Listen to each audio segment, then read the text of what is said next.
Oh, here we go. I'm going to show you guys how to light up only a few coals to get your fire started. See, we got our chimney starter. We got it flipped upside down. So we got the smaller end on the top, bigger end is on the bottom now. I've put a lighter cube in the center there. So we don't need a lot of coals to get this started. So we're just going to drop in a handful there. I didn't count how many that is. That's good enough just to get us going. Now from this point here, I'll actually pick it up like this and stick my hand underneath there with the lighter and light it up. You guys don't need to see that. You guys get the gist of it. I'm gonna get these going and I'll show you dumping them into the kettle. So our charcoal chimney is lit up now. As you can see, the coals are nicely grayed, ashed over. One still got a little more to go, but that's okay. The rest of them are all done. Let's go over here to the kettle and I'll show you how I got it set up. I got my coals banked off to this one side. Not a heck of a lot. This is a chunk of cherry wood I'm using. I got a couple burnt chunks of cherry wood from the last cook, which will do just fine. I'm going to set this guy down right here. You guys can see how I'm going to dump the coals into this.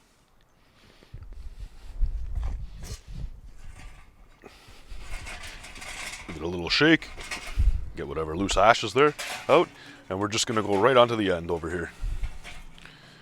Just like so. So there we are, cooking grate's on now, as you can see. And I have my hinges not over top of where my coal bed is, over here, as I don't want it there today. I want it positioned the way it's positioned so I can run my Smoke X4, which is right here. We're going to go right in the center, pretty much. I want to run it like this for my racks of ribs, so I can run a rack here, and have the grate probe right in the center. I've also got a drip pan in there, catch any of the grease or whatever is going to be dripping off of the ribs. So that's how I got it set up. I'm going to let this come up to temp, and I'll show you guys when we're getting the ribs on here. So the grill's still settling in a little bit in temp. Right now we're reading in at 238.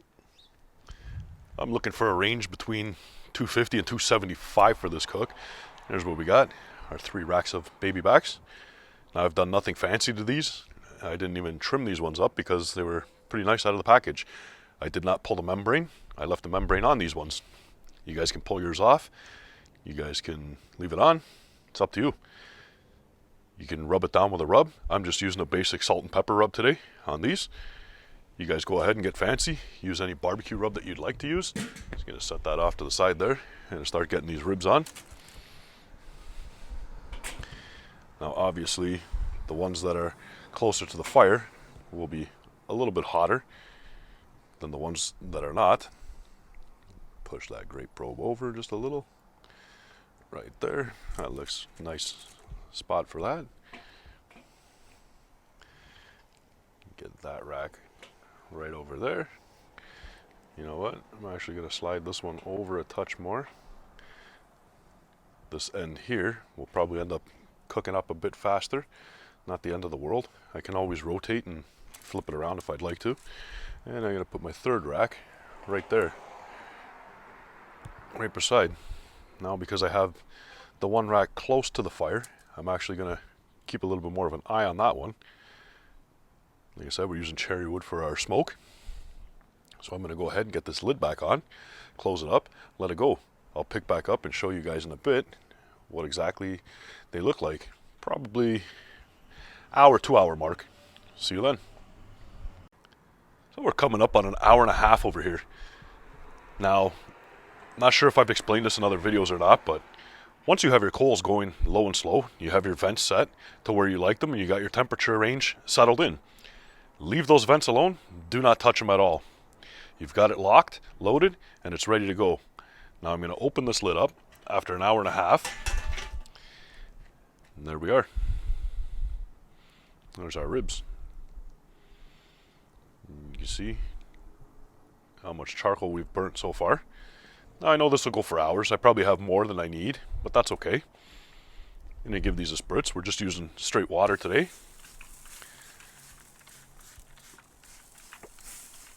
You guys go ahead and use whatever you'd like to spritz with. If you want to use apple juice, go for it. If you want to use a 50-50 apple juice, apple cider vinegar, you can do that too. If you want to use plain water like I am, that works just as great too. I've heard guys using mixture of apple juice and bourbon. Never tried that one yet, but I'm sure I will soon. We're going to let this roll now. And like I was saying, don't touch the vents. Now it'll settle right back in to that temperature range where it was, because the vents are already set, coals are burning.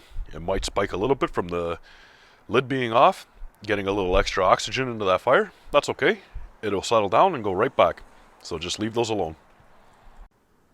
So here we are at 2 hours now. Let's take a look and see what we have going on here. There we are. Look at that. Nice. Give him a little spritz.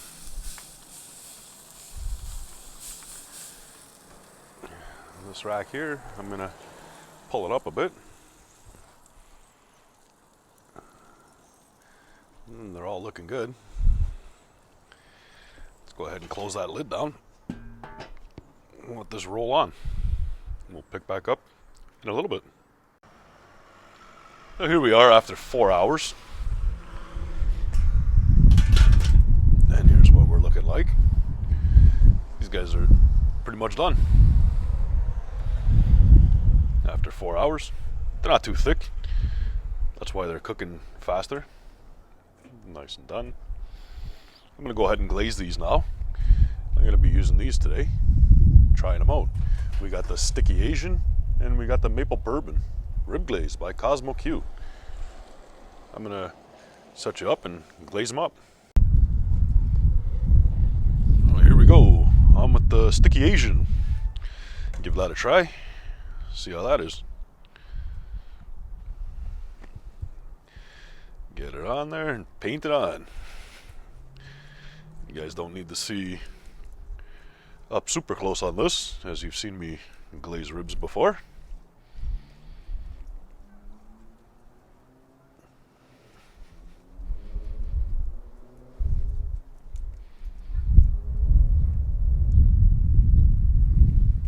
There we go.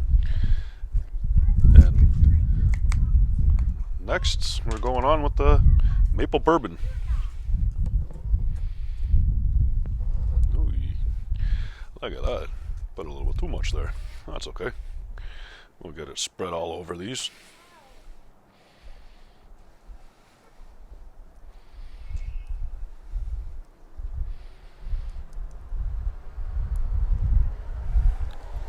There we go, just like that. All nicely glazed.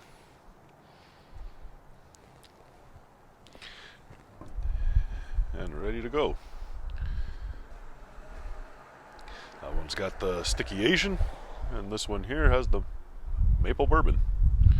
And that one there, I got nothing but salt and pepper on it.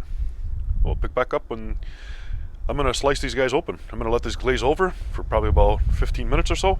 So here we are. About 5 minutes I've let these rest.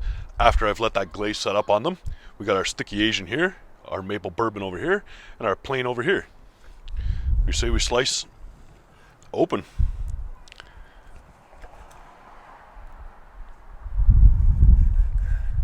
Get one of those out there. Move that guy off to the side there.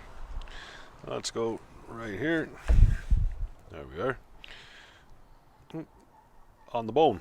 There we are. That's what we want.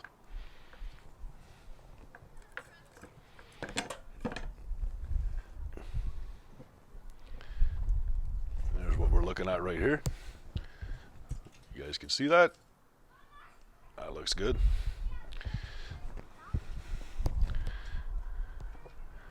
I'm gonna go in for a bite.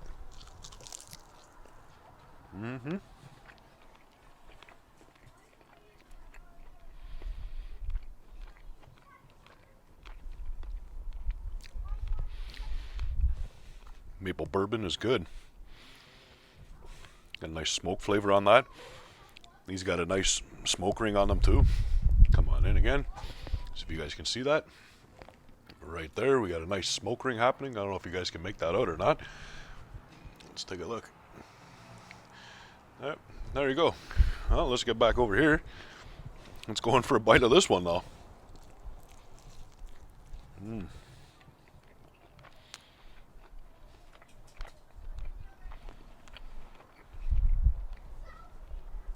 Sticky Asian's good too. I know what salt and pepper is going to taste like already. I wanted to try these rib glazes out, see how they are. They're really good. I'm enjoying both of them. Not sure if I know which one just yet I prefer over the other one. After I eat a little bit more, I'll figure that one out. Kosmo's Q. Great stuff. You guys like this one? You know what to do. Hit the subscribe. Give me a thumbs up. I'll see you guys on the next one. Bye.